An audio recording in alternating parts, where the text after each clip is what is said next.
Hello बच्चों, let's read the question. The question says, the wheels of a car are of diameter 80 centimeter each.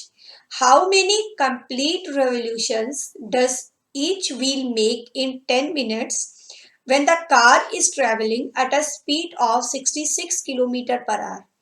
तो यहाँ पर हमें निकालने हैं number of revolutions, means car के जो व्हील है, तो हर व्हील कितने रेवोल्यूशन करेगा, कितने राउंड ले लेगा, कितने टाइम में, 10 मिनट्स में। और कार की हमें स्पीड दे रखी है 66 kilometre per hour.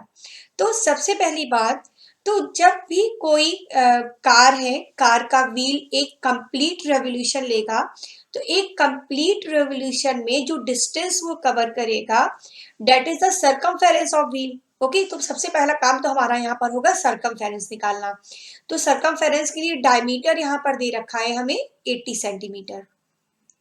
Diameter is given 80 centimetre. तो पहले हम निकाल लेते हैं इसकी रेडियस। ओके, तो रेडियस हमें पता है, रेडियस होती है डायमीटर अपॉन 2। तो रेडियस हो जाएगी 80 अपॉन 2 मीन्स 40 सेंटीमीटर।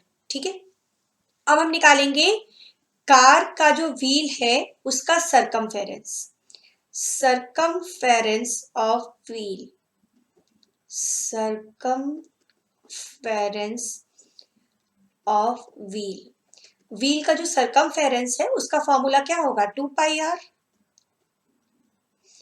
तो ये हो गया 2 पाई, को भी पाई लिखा रहने देते हैं, पाई की वैल्यू फाइनली हम 22/7 पुट करेंगे, लेकिन अभी इसे पाई ही लिखा रहने देते हैं। आर कितना आ गया हमारा, 40।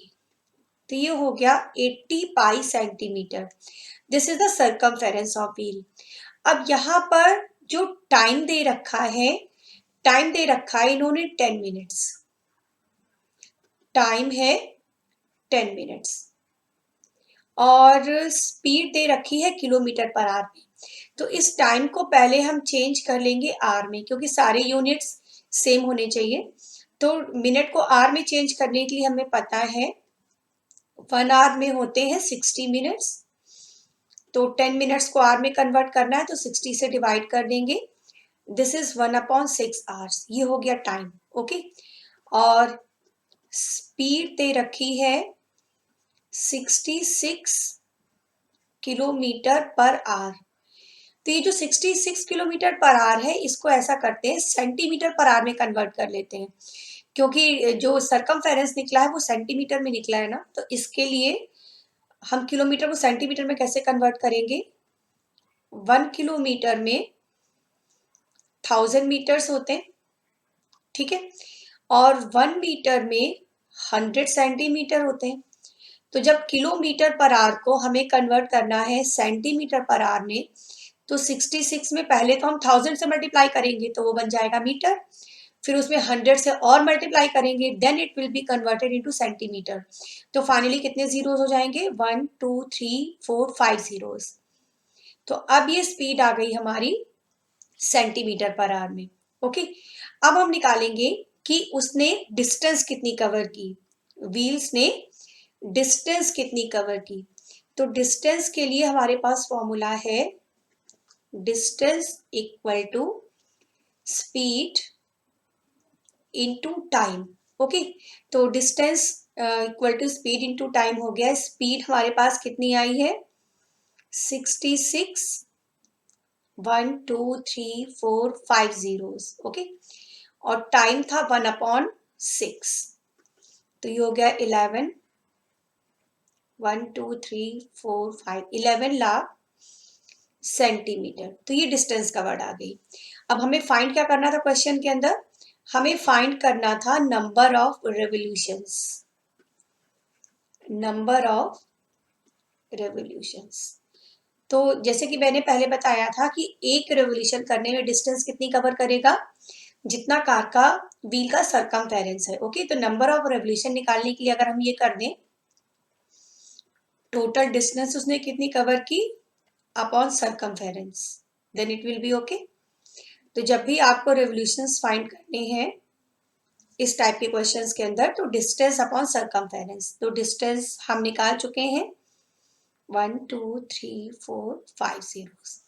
और सरकमफेरेंस हमारी आई थी 80 पाई, है ना, तो 80 पाई।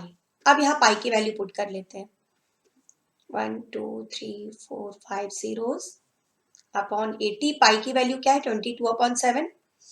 7 पहुंच जाएगा हमारा न्यूमरेटर में, पाई को हमने पुट कर दिया 22/7। ओके, अब इसको थोड़ा कैलकुलेट कर लेते हैं। 0 से 0 कैंसिल हो गया, 22 5 स्टार होता है 110, तो ये 5 के आगे रह जाएंगे अब 4 0। हाँ, 5 के आगे रह जाएंगे 4 zeros। ओके, अब 8 से इसे कैंसिल कर लेते हैं। 8 से जब इसको कैंसिल करेंगे तो ये हो जाएगा 625। तो रेवोल्यूशंस हमारे पास कितने आ रहे हैं, 625 मल्टीप्लाइड बाई 7, और ये देगा 4375। तो हमारा आंसर क्या हो गया, number of revolutions equal to 4375। This is your answer. Okay, hope you understand it well. Thank you.